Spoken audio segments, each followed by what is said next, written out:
Está no ar o Lições da Bíblia, o nosso encontro semanal de estudo profundo da Palavra de Deus. E hoje vamos continuar nossa jornada pelo tema do grande conflito, falando da volta de Jesus, que é a resposta definitiva divina para todos os problemas da humanidade. Você não pode perder o Lições da Bíblia, que está começando agora.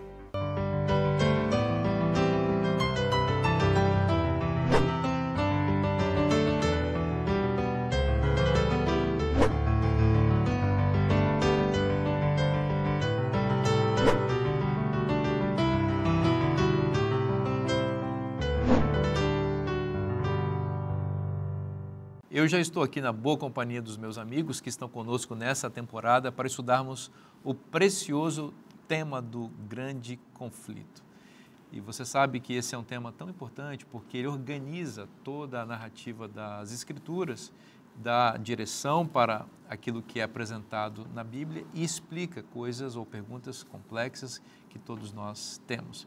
Para responder perguntas como essas e para tratar desse tema tão importante, é sempre bom nós contarmos com a presença de pastores, especialistas, homens de Deus, que se dedicam ao estudo das Escrituras e que gentilmente dispõem de seu tempo para estar aqui conosco. E já no espírito de gratidão antecipada aqui, que a gente faz sempre no final, quero agradecer mais uma vez a eles por estarem conosco. Eu tenho certeza que nessa altura do campeonato eles já fazem parte da sua rotina semanal de estudo da Bíblia, você já tem apreço e carinho por eles. Eu vou apresentá-los mais uma vez nesse momento. Aqui à minha direita, o amigo Elmer Guzman, pastor, professor de teologia, lá da Faculdade Adventista do Paraná. Amigo, seja bem-vindo mais uma vez. Muito obrigado, pastor Vinícius. É sempre bom estudar a Palavra de Deus e essa semana estudar sobre a volta de Jesus. Exatamente. Especial para o coração. Também recebemos mais uma vez o pastor Adolfo Soares, que é o reitor do SALT, Seminário Adventista Latino-Americano de Teologia, aqui, na América do Sul. Amigo, que bom ter você aqui conosco. Obrigado pela sua contribuição e pela sua presença. Pastor Vinícius, é uma alegria sempre estar neste momento, neste lugar, fazendo algo que é diário no Adventista, que é estudar a lição da Escola Sabatina. Verdade. Bom receber de novo aqui meu querido amigo, pastor André Oliveira, editor do nosso guia de estudos, a lição da Escola Sabatina, estudioso das Escrituras. Que bom ter você conosco mais uma vez, André. É uma alegria, uma oportunidade, uma bênção de Deus, né? E 7 é o número da perfeição e estamos nesse dia estudando sobre a esperança, né? Exato. Da volta de Jesus. Que coisa maravilhosa. André, ora pra gente, por favor. Bondoso Deus, muito obrigado porque o Senhor, na sua grandeza, na sua misericórdia, no seu amor e bondade, nos dá a esperança, o privilégio de conhecer a promessa que foi feita de que Jesus em breve voltará. Obrigado. Em meio às lágrimas que esse mundo nos faz derramar, nós temos a esperança e queremos alimentá-la com base em Tua Palavra. Amém. Abra os nossos olhos, abra o nosso coração e abraça cada uma das pessoas que estão assistindo este programa neste momento, em nome de Jesus. Amém. Amém. A volta de Jesus é a resposta definitiva de Deus para todos os problemas da humanidade. Esse mundo que a gente vive se mostrou um mundo realmente perigoso para se viver e nós precisamos de um refúgio, de uma saída. E esse refúgio, essa saída só encontramos em Cristo e na promessa da sua segunda vinda. Pastor Adolfo, que bom que Deus permitiu que um movimento surgisse na história da humanidade para fazer ressurgir as verdades da palavra de Deus que estavam lançadas por terra e botar em destaque a esperança da volta de Cristo.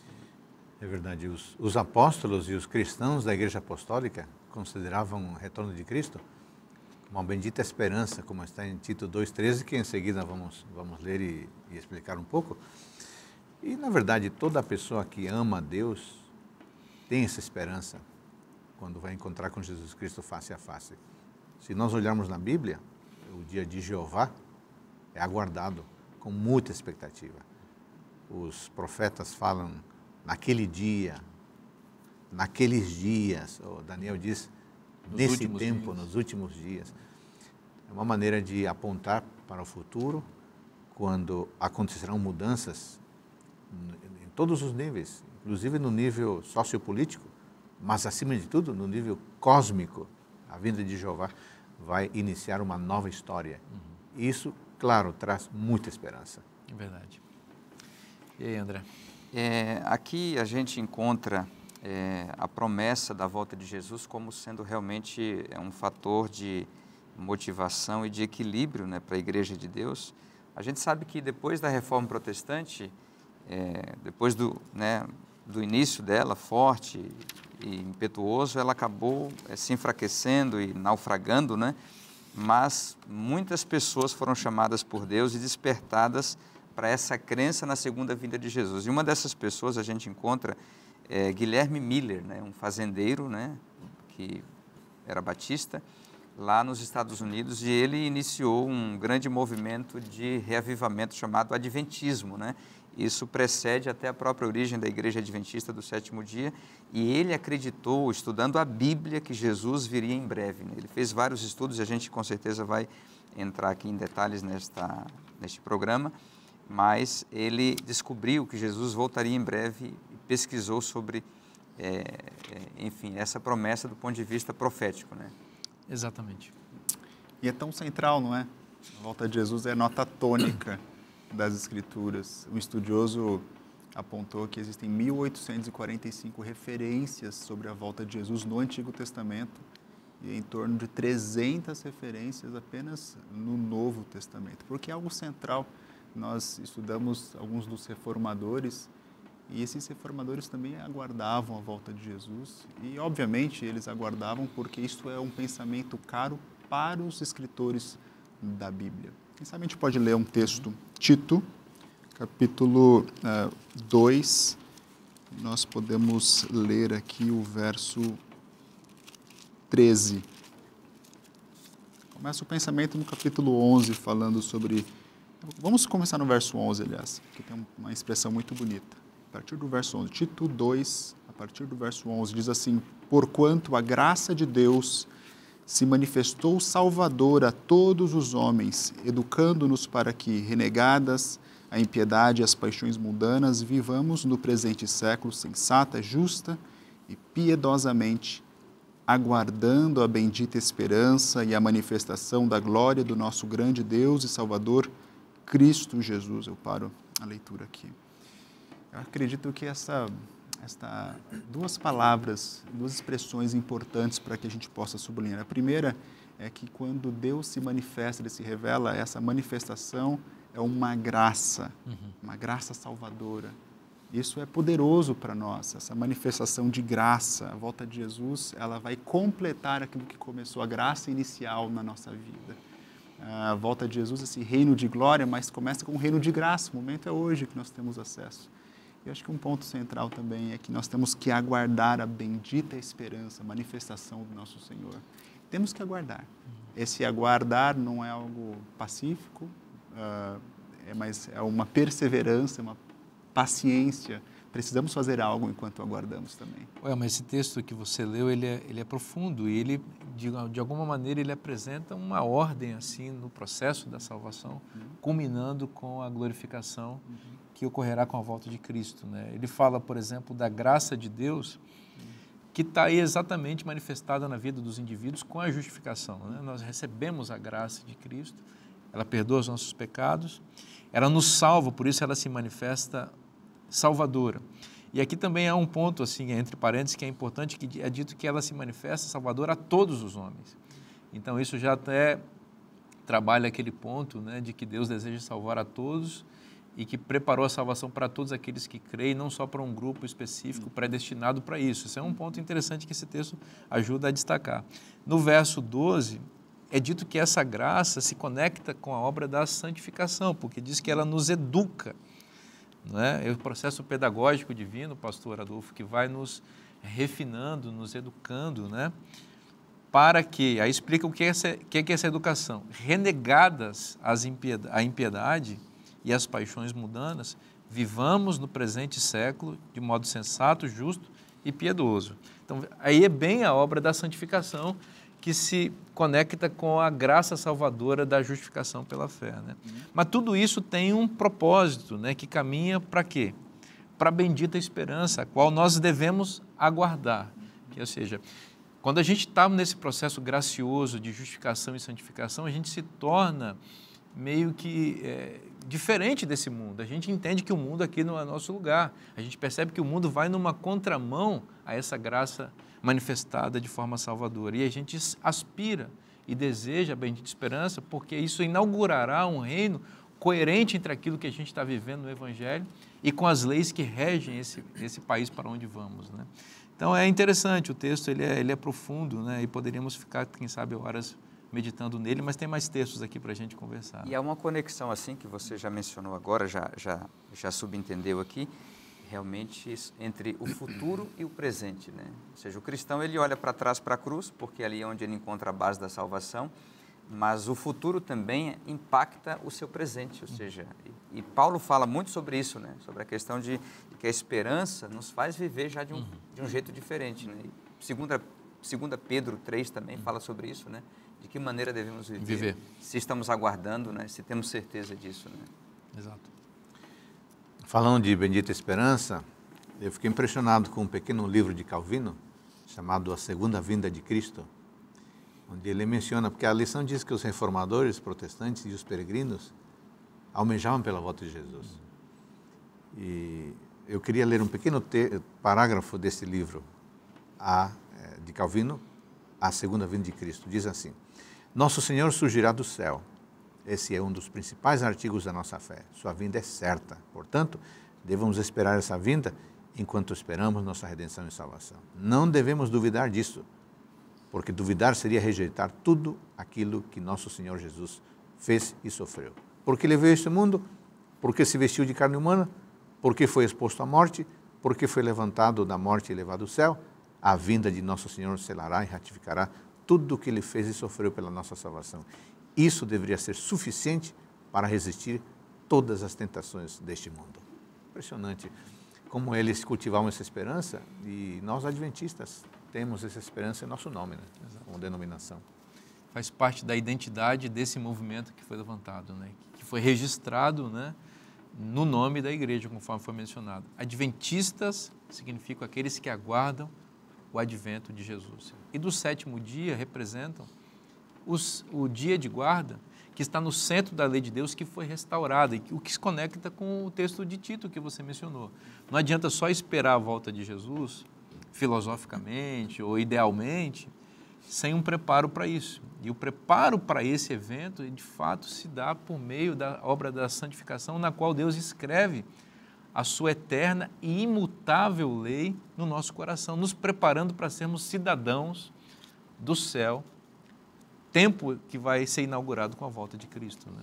E um texto bíblico, né, muito conhecido e clássico, né, sobre esse tema da volta de Jesus, que é tão enfatizado em toda a Bíblia, né, é João, o Evangelho de João, capítulo 14, versos 1 a 3, né, um texto que a gente aprendeu a amar, né?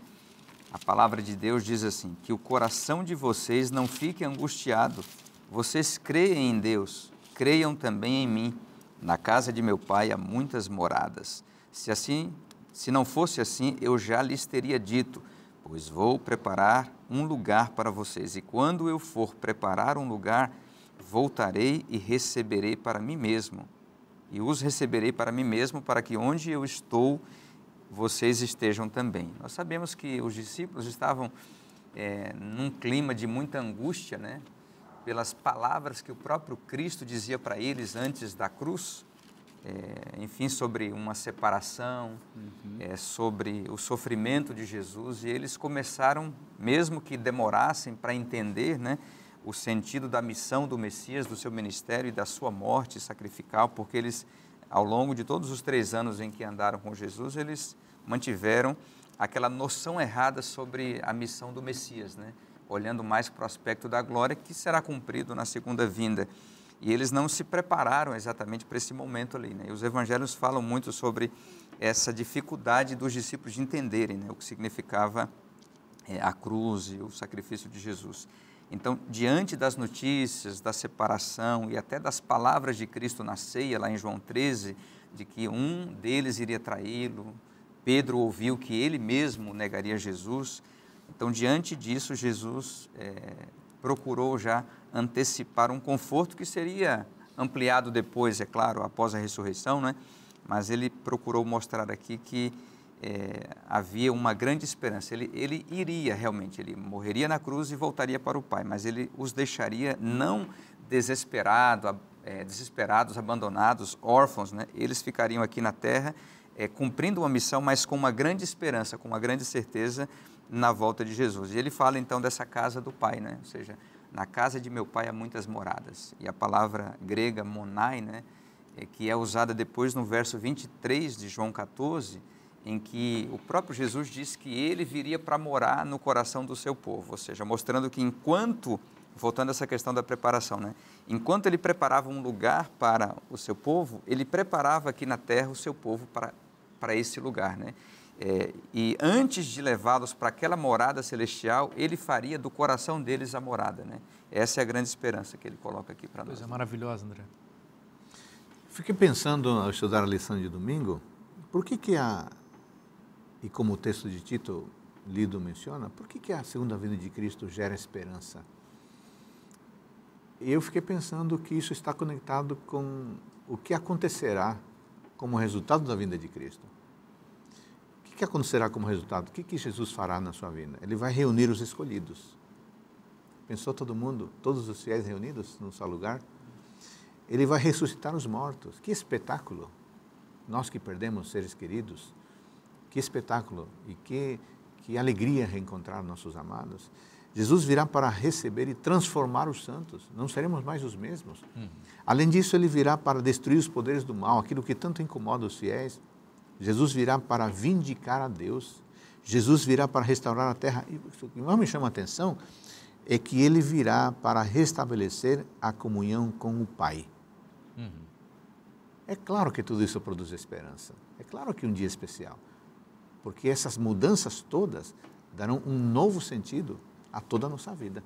Exatamente. Acho que é por essa razão que a igreja primitiva e a igreja hoje tem pressa pela volta de Jesus. Uma das saudações mais lindas que eu ouço na igreja, e obviamente isso está nas escrituras, é o Maranata.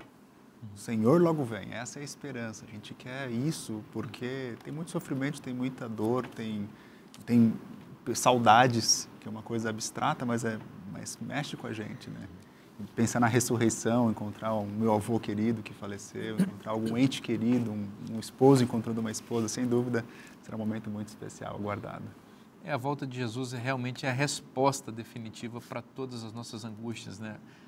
João 14, de 1 a 3, menciona esse aspecto, eu diria quase que existencial da profecia bíblica, né?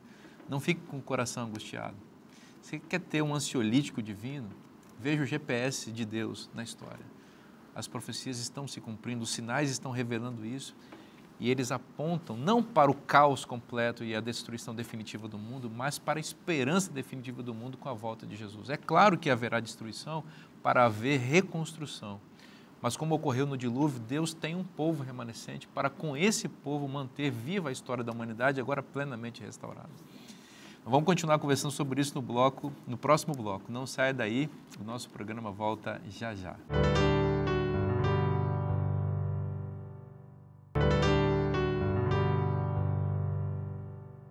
Estamos de volta para o segundo bloco do programa Lições da Bíblia, tema o grande conflito, falando hoje sobre a esperança da volta de Jesus. E eu quero fazer uma recomendação especial para você que é telespectador do programa Lições da Bíblia, acompanha a programação da TV Novo Tempo e que ama a Palavra de Deus. Você sabe que a Novo Tempo tem aqui na sua escola bíblica a revista Esperança, com edições especiais para ajudar você a entender mais as Escrituras.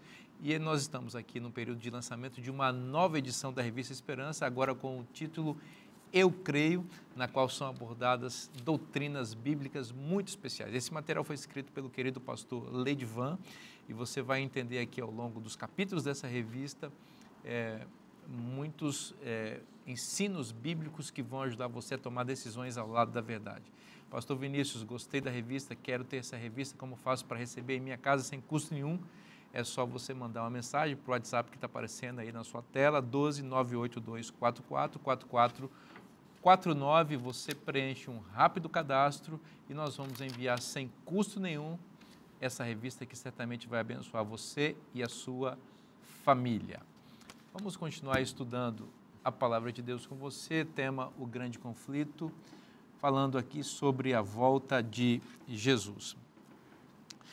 Pastor André, a gente está estudando aqui e a gente está seguindo a sequência profética, né?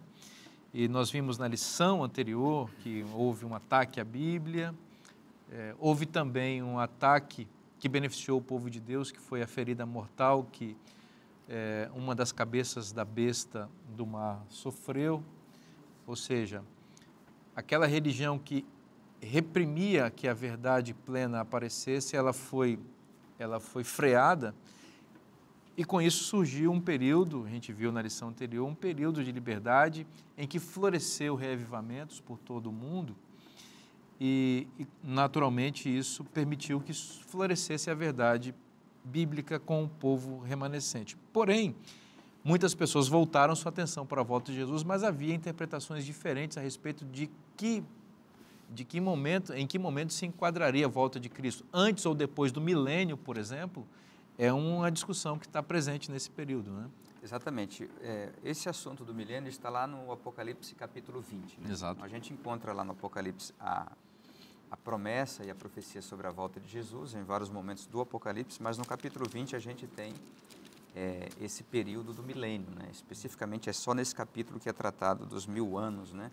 E nós entendemos que a Bíblia é clara em dizer que Jesus volta, ele ressuscita os mortos, justos, ele glorifica os salvos também, justos, e leva a sua igreja para o céu, onde durante 1000 anos ele ficará com eles no céu, efetuando um julgamento de esclarecimento do seu povo, né? Um julgamento vindicativo, né, de Deus. Agora, é interessante que ao longo dos últimos séculos, com os reavivamentos adventistas, né, ou seja, o ressurgimento da esperança da volta de Jesus, a gente tem aí várias correntes em relação a essa questão do milênio, né? Então, você tem, por exemplo, o pré-milenismo, que é a corrente que foi adotada pelos pais apostólicos, os teólogos do início da igreja cristã.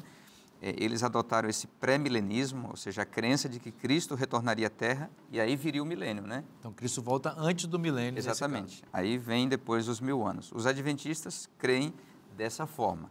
Você tem também um segundo grupo aí, um segundo pensamento, que é o amilenismo, né? Que vem com Orígenes de Alexandria e com Agostinho de Hipona, e hoje muita gente ainda segue esse pensamento. O catolicismo aderiu a essa Exatamente. Igrejas... não tem milênio, ele é espiritualizado, ou seja, não tem um período de 1000 anos. Exatamente, até porque tem aquela ideia que vem da filosofia grega da temporalidade, né? Ou seja, o tempo não tem relevância. Nesse tempo aí, de acordo com o amilenismo, Jesus estaria reinando com os santos já no céu, os santos mortos, o que não é bíblico também, então, né? Nesse caso, para a interpretação aí de Orígenes e de Agostinho, que foi encampada pelo catolicismo, nós estaremos vivendo esse período do milênio. Toda a era cristã seria esse milênio, né? Ou seja, é um milênio simbólico, né? Espiritualizado, né? Tá certo? Aí você tem também o pós-milenismo, né? Que é a corrente que defende que os 1000 anos de Apocalipse 20 não devem ser entendidos literalmente, seria uma linguagem figurada para falar da história da igreja, mas eles acreditam, nesse caso, que nós devemos esperar para a história da igreja uma evangelização do mundo inteiro, completa, e aí vem uma paz na terra, né, tá certo? Desenvolvimento social, econômico, cultural, como fruto dessa evangelização, tá certo? E aí a comissão que Jesus deu de pregar o evangelho ao mundo, ela vai ser bem sucedida e a maior parte das pessoas do mundo será convertida. Então, por exemplo, você tem aí Calvino, John Knox, né, Jonathan Edwards, que foi um grande reavivamentista no século XIX, eles acreditavam nesse pós-milenismo, né? Agora, você tem também hoje uma outra corrente do pré-milenismo, que é a corrente adotada pela Igreja Adventista, mas que é dispensacionalista, entende? Ou seja, eles creem no arrebatamento secreto e creem que o milênio vai ser na Terra, 1000 anos literais, mas na Terra, né? Então, nós cremos no pré-milenismo, mas com 1000 anos no céu, né? Então, essa é a diferença aí entre esses. É interessante essa diferença, né? Porque tem, então, a bifurcação no pré-milenismo aí. Exatamente. O pré-milenismo bíblico aponta para a volta de Jesus, a igreja vai para o céu e aqui na terra fica um deserto, uma prisão circunstancial para Satanás e seus demônios. Após os 1000 anos, a cidade santa desce e estabelece-se aqui o reino eterno de Deus aqui na terra restaurada. Essa é a visão bíblica. Exatamente. Mas você mencionou que existe uma outra corrente pré-milenista que aponta para o rapto secreto da igreja, que vai para o céu, e a terra continua com a sua vida correndo aqui durante 1000 anos. Exatamente. Né? E você vai ter implicações, e precisa analisá-las, né, para cada uma dessas visões. Né? Porque, por exemplo, se você vai ter o reino aqui na terra, né, então você torna o evangelho algo social. Né? Entende? Então você vai ter várias implicações que a gente poderia estudar, mas é preciso ter cuidado, porque aquilo que você acredita vai mudar a forma como você vai viver também os princípios bíblicos ou não. Né? Sem dúvida. Um outro ponto levantado na lição de segunda-feira, na pergunta 2, de que modo o Senhor voltará? Aí são citados vários textos. Tradicionalmente, a partir de textos bíblicos, nós pensamos que Jesus Cristo virá de forma pessoal e literal. Então, nada de rapto secreto. Uma vez eu viajando em São Paulo, na Marginal Tietê, outdoor gigante. Se eu sumir ao volante, não se preocupe, fui raptado. Esse carro vai cair no Rio Tietê. Né? Não existe isso. Cristo virá de forma pessoal, de forma visível. Em segundo lugar, a Bíblia atesta que ele virá, consequentemente, de forma audível. Se é literal, ele será visível e audível. O texto que nós sempre usamos é Apocalipse capítulo 1, versículo 7. Então, qualquer tentativa de reduzir a vida de Cristo a um evento espiritualista ou espiritual não se sustenta na palavra de Deus. Em terceiro lugar, Jesus virá de forma gloriosa e triunfante. Ele veio como um bebê, perseguido, mas agora ele vem como Rei dos Reis, Senhor dos Senhores. Além disso, me chama a atenção o texto de Pedro e nos leva a pensar que a vinda de Cristo será cataclísmica. Por quê? Diz que a vinda de Cristo fará o céu passar com estrepitoso estrondo, lá em 2 Pedro capítulo 3, versículo 10. Outro ponto que é bem mencionado na Bíblia é que Jesus virá de forma súbita, repentina. Como ladrão. Como ladrão, seremos apanhados de surpresa. Então, a vinda de Cristo é especificada de forma muito clara, embasada a partir de vários textos bíblicos que são encontrados aqui na pergunta número 2. E é importante ler esse material. Excelente. Muito interessante essa noção de contrastar. Ele vem como um ladrão para quem não está preparado, assim, né? Mas se o indivíduo está se preparando, aguardando, ele vem como convidado, como Apocalipse 3 a gente vai falar, né? Eis que estou à porta e bato. Mas, assim, acho que essas características da volta de Jesus são importantíssimas, principalmente quando a gente contrasta com a primeira vinda de Jesus. Jesus, quando ele veio como um bebê em Belém, as pessoas não estavam preparados para recebê-lo. E não estavam preparados, poucas pessoas o receberam em realidade, alguns magos, alguns pastores, tinha algumas pessoas no templo que estavam estudando as profecias, estavam em harmonia com o Espírito Santo e o receberam, mas a maior parte não receberam porque eles tinham expectativas diferentes. Mas em seu retorno, Apocalipse 1:7, por exemplo, fala que todo o olho o verá. Aí você vai recebê-lo estando preparado ou não. E é bonito você ver essa questão, porque é uma questão universal. Então, não existe essa questão da volta de Jesus, sendo ele voltou na minha vida, ele voltou no meu coração, uma subjetivação da volta de Jesus, da bendita esperança. Não, é algo universal. Todos irão receber a presença do Senhor. E, obviamente, ele vem para dar o galardão para cada um e dar a recompensa de cada um, aquilo que a pessoa... Vinícius, um aspecto importante, conectado com o que você disse, é que Jesus apresenta, além das razões da sua vinda, sinais da sua vinda. E ele não faz isso para dar margem a que comecemos a calcular. Então virá em tal ano, tal dia, tal mês. Não, ele faz isso para nos manter despertos. E eu queria ler rapidamente 1 Tessalonicenses 5, 4. Vocês, irmãos, não estão em trevas para que esse dia os apanhe de surpresa como ladrão. Porque vocês todos são filhos da luz e filhos do dia.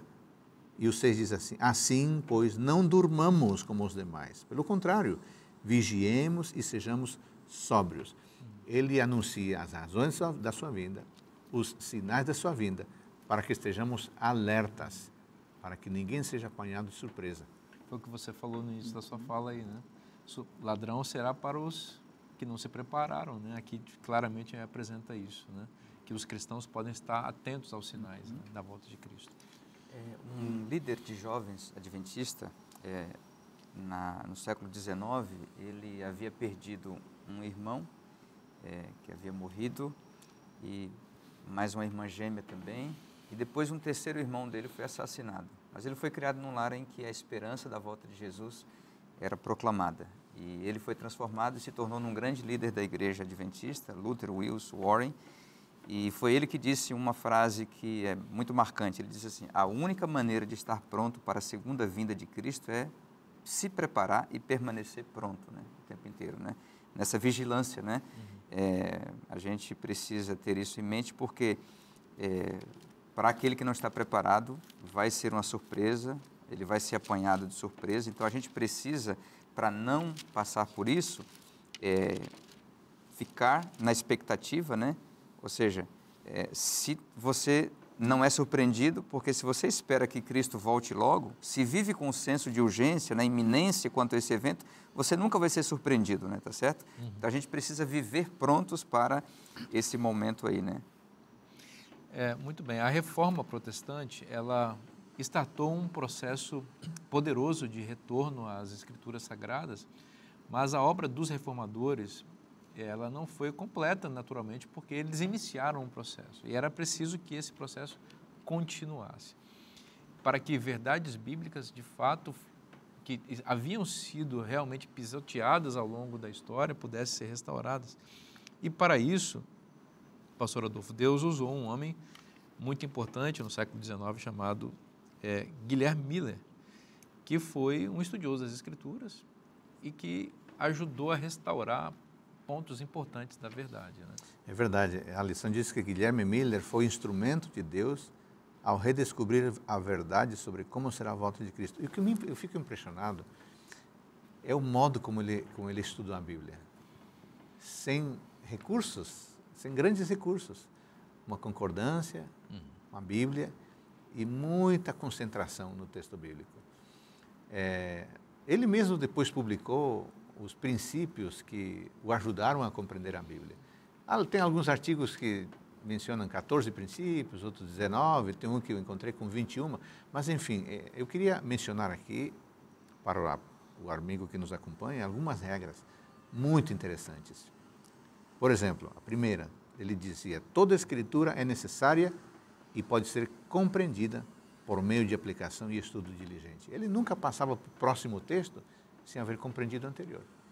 Uma outra regra, ele dizia assim: cada palavra deve ter relação adequada com o assunto apresentado na Bíblia.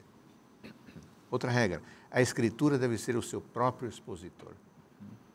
Ele dizia: para compreender a doutrina, reúna todas as Escrituras sobre o assunto que deseja conhecer. Mas o que mais me chama a atenção é a regra número 13.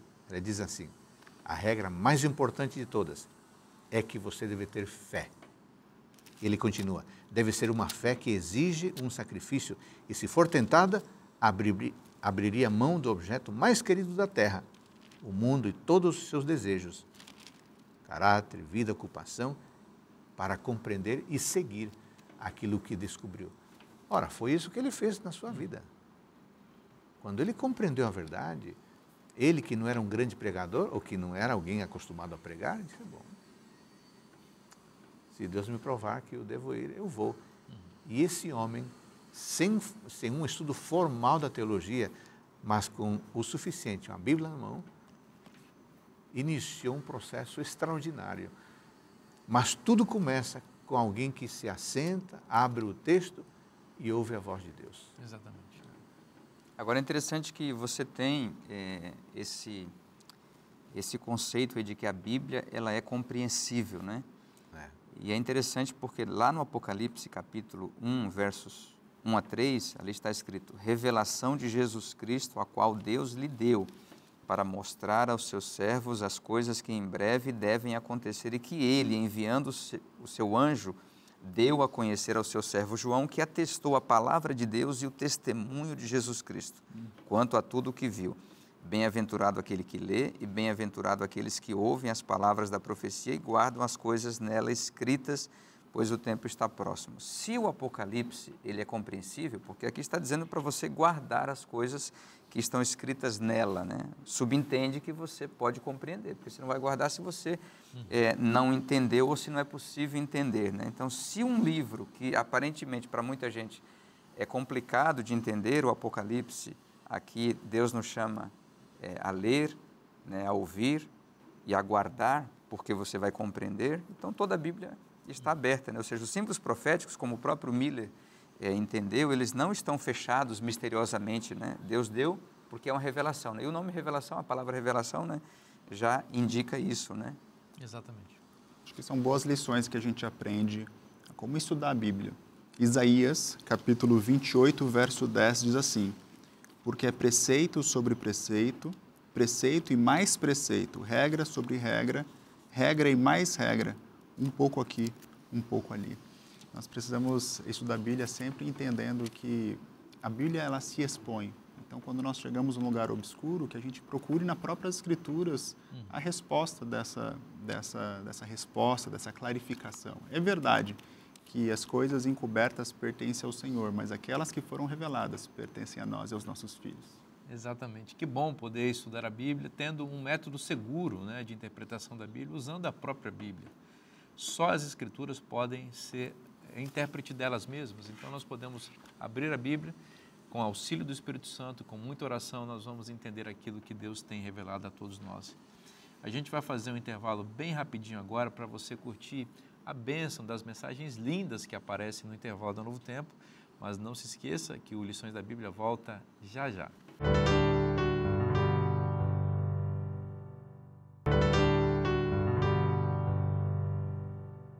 Estamos de volta para o terceiro bloco do programa Lições da Bíblia, que está uma bênção, estudando sobre o tema do grande conflito nesta temporada. Eu quero fazer uma recomendação especial para você. Você sabe que aqui no programa Lições da Bíblia nós estudamos a Bíblia tal como ela está expressada no guia de estudos que sistematiza o conhecimento da Palavra de Deus num trimestre, pega um tema específico e elabora sobre esse tema, ajuda a gente a entender melhor, tanto livros bíblicos como temáticas bíblicas. E você sabe que é muito bom ter isso, e eu quero recomendar que você tenha o nosso guia de estudos, a lição da escola sabatina. Nesse trimestre o tema é o grande conflito, no próximo trimestre vamos falar sobre o livro de Marcos. Veja que a cada trimestre as coisas se renovam e é bom que você tenha esse material. Existem duas maneiras de você ter o nosso guia de estudos. Você pode fazer uma assinatura trimestral, o que vai ocorrer é o seguinte: você vai receber a cada trimestre na sua casa, sem precisar sair da sua casa, o nosso guia já com antecedência para você estudar. A segunda maneira, você pode se dirigir a uma das lojas da Casa Publicadora Brasileira espalhadas pelo Brasil e fazer a aquisição ou adquirir pelo próprio site cpb.com.br. Fica a sua escolha, mas nós recomendamos que você tenha esse material. E repito, só você acessar cpb.com.br, você descobre como fazer esses dois sistemas que mencionei para adquirir o seu guia de estudos e também para adquirir outros materiais importantes da Casa Publicadora Brasileira. Vamos continuar a nossa conversa aqui, Elmer, porque nós vamos entrar numa profecia bíblica muito importante, na qual Guilherme Miller se deteve quando estava estudando a Bíblia, seguindo o seu método de estudo das Escrituras, que são os 2.300 dias. O que aconteceu foi que Miller, ao estudar a palavra de Deus, um pouco aqui, um pouco ali, regra sobre regra, preceito sobre preceito, a noção da clareza e compreensão das Escrituras, ele começou a perceber que os tempos proféticos todos se cumpriram no passado. Os 400 anos de Gênesis capítulo 15, preditos por Deus para Abraão, falando quando que eles tomariam a terra, a promessa. Os 40 dias, que depois se tornaram 40 anos no deserto do povo de Israel. Sem contar a profecia das 70 semanas de Daniel capítulo 9, chegando perfeitamente no Messias, que morreria no meio da semana. Todas essas profecias se cumpriram e agora eles chegaram num período um pouco mais longo. Daniel capítulo 8 vai falar justamente no verso 14, que até quando,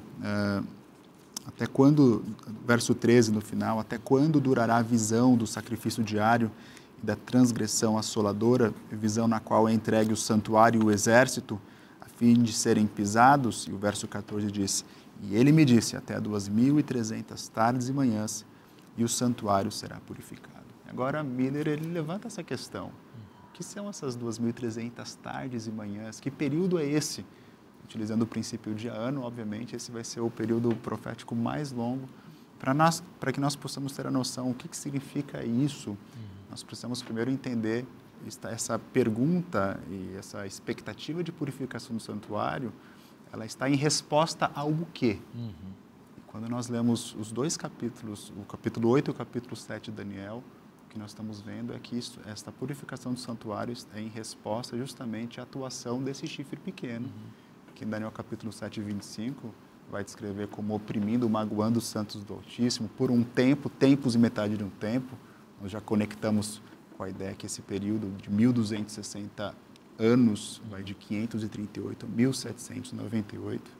Em Daniel capítulo 8, ele retoma a noção do chifre pequeno, agora apontando esse chifre pequeno, crescendo até o céu, se engrandecendo, atingindo o exército do céu e mudando, inclusive, o assento do príncipe do exército, e tirando o sacrifício diário e deitando o santuário abaixo. Então, esse poder político-religioso, ele oprime os santos, mas ele muda na governabilidade divina, na forma como Deus salva o seu povo, que Deus salva do seu santuário. Então, agora, ao levantar essa pergunta, ele vê essa questão, 2.300 tardes e manhãs, o santuário ser purificado, mas Daniel, ele não entende isso. Isso é o que é interessante, porque essa visão está selada para um tempo muito futuro. E nós vemos, por exemplo, Daniel 8:17, no final fala que essa visão se refere ao tempo do fim. Então, Gabriel simplesmente explica um pouco, mas Daniel não entende, porque está muito distante. No verso 26, repete a ideia. Tu, porém, preserva a visão, porque se refere a dias ainda muito distantes. E lá no final de Daniel, no último capítulo, fala, sela a visão, porque não é para agora. Então, aqui nós temos um exemplo interessante de um profeta que ele escreve algo, mas ele mesmo não entende o que ele escreveu. Miller, ele pega isso e agora ele vai aplicar, usando o princípio de ano, para entender que a purificação desse santuário significaria a purificação da terra. Então, ele entendeu justamente que no final desses 2.300 tardes e manhãs, Jesus iria voltar e purificar a terra. E aí vem um começo do novo estudo do santuário. A gente nem sempre entende exatamente aquilo que a Bíblia está dizendo, né? Mesmo com boa intenção e mesmo com oração, porque as coisas precisam, o estudo da Bíblia precisa de um processo de amadurecimento espiritual e teológico, né? Mas aqui, por exemplo, como você disse, em Daniel 8:13, há uma pergunta que se desdobra após a profecia de Daniel 8, em que esse chifre pequeno, que representa o poder papal durante o período de 1.260 anos, da Idade Média, que ele faz duas coisas em conexão aos dois capítulos 7 e 8. Ele oprime e persegue os santos do Altíssimo, então a gente viu a perseguição que a igreja sofreu nesse período, a igreja verdadeira, e ele faz um ataque frontal ao centro de administração do governo de Deus no céu, que é o santuário. Como é que ele faz esse ataque? Ele desvia a atenção dos adoradores que deveria estar no santuário celestial para um santuário fake, vamos chamar assim, que ele erige aqui na terra. Então, as pessoas, ao invés de ir atendendo ao convite de Cristo, em Hebreus, por exemplo, venham, entrem com intrepidez à sala do trono, venham, confessem seus pecados. Aqui no santuário celestial, o que o chifre pequeno, que esse poder papal, político e religioso fez na Idade Média e na sequência? Ele canalizou a atenção dos adoradores para si e para os santuários que ele erigiu na terra. Então, ali tem um sacerdote que ouve a confissão, chamada confissão auricular, as pessoas confessam seus pecados para seres humanos, ao invés de dirigirem essa confissão diretamente para Cristo em seu santuário. É por isso que tem, entre outros motivos, um ataque ao santuário de Deus. Então, Daniel 8,14 faz o quê? Responde essa pergunta que os anjos fazem aqui. Até quando isso vai continuar? Até quando haverá esse ataque ao santuário de Deus? E o verso 14 responde a pergunta que está no verso 13. Ele me disse, até 2.300 tardes e manhãs, e o santuário celestial, será purificado. Ou seja, ele ele vai ter uma nova fase em que esse poder que fez tudo isso contra o santuário não terá mais força para fazer o que fez, e Deus poderá canalizar de novo a atenção das pessoas para o verdadeiro santuário no céu. Vinícius, talvez alguém que nos assiste fique pensando assim, eu tenho lido eruditos, comentaristas, e muitos deles dizem que esse período de 2300 tardes de manhã são dias literais. Por que vocês adventistas insistem em que esse período seja simbólico, não literal? Bom, nós cremos assim porque a Bíblia aponta nessa direção. O primeiro ponto é que a visão é simbólica. A narrativa de Daniel 8, 1 a 14 é o clímax de apresentações simbólicas. E o próprio Daniel faz questão de deixar claro que isso é simbólico. Por exemplo, Daniel 8, 20 diz, aquele carneiro com 2 chifres que você viu são os reis da Média e da Pérsia. O bode peludo é o rei da Grécia e o chifre grande entre os olhos é o primeiro rei. É altamente improvável que os dias sejam literais, que dariam 6 anos e pouco, se as atividades do carneiro, do bode e do chifre pequeno abrangem um pouco mais de 2 milênios. Não faz sentido pensar em dias literais, precisam ser simbólicos. Então, além disso, essa profecia aqui é cheia de simbolismos, carneiro, bode e chifre, requer que o elemento temporal também seja simbólico. Então, a nossa percepção adventista da compreensão dia-ano que já explicamos anteriormente, não é coisa da nossa cabeça. O texto exige que assim seja pensado. Exatamente. Nesse elemento, nesse aspecto, até podemos seguir aqui contigo, porque também tem um equívoco na própria interpretação de Miller aqui, não é? Também o elemento simbólico entra, né? Ele diz, até 2.300 tardes de manhã o santuário será purificado. O que significa o santuário, o que significava para Miller, o que significa na Bíblia, de fato? Antes de responder aí, eu ainda só queria dizer, só para reforçar o que o Elmer já havia comentado, né? O verso 26 de Daniel 8, para complementar essa questão, né? A visão da tarde e da manhã que foi dita é verdadeira. Tu, porém, preserva a visão ou cela, né? Porque se refere ainda a dias muito distantes, muito distantes. Ou seja, não poderia ser um tempo curto. Exatamente, não poderia ser um tempo curto e nem é imediato, até porque o próprio Daniel, né? Ele não entendeu toda a visão. Agora é interessante, né? Ou seja, para você entender as profecias ou as revelações de Deus, você precisa fazer 2 coisas que Daniel fez. A primeira coisa que ele fez, quando não entendeu e ficou até doente diante dessa profecia, ele orou a Deus, ele orou.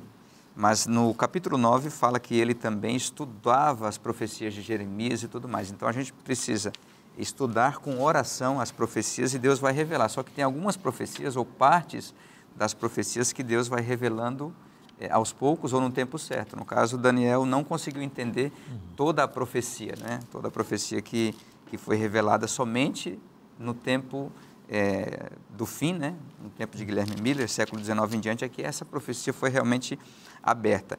Guilherme Miller, ao estudar essa profecia, imaginou, entendeu pelos seus estudos, que o santuário que seria purificado seria a Terra, o planeta Terra. Até porque ele sabia que não havia mais santuário literal na Terra, né? E ele então não entendeu que, de fato, o santuário que seria purificado seria o santuário celestial, né? Não, e tem um detalhe interessante, que as pessoas, elas fazem suas interpretações com base também na compreensão na qual elas estão. Então, veja bem, Guilherme Miller era protestante. E o pensamento protestante, embora tenha restaurado parte da verdade, também não tinha chegado à compreensão de que existem esses espaços no santuário celestial. O pensamento protestante, de alguma maneira, como o pensamento católico, estava contaminado pela filosofia grega, que fazia esse dualismo entre a realidade daqui e uma realidade etérea, celestial.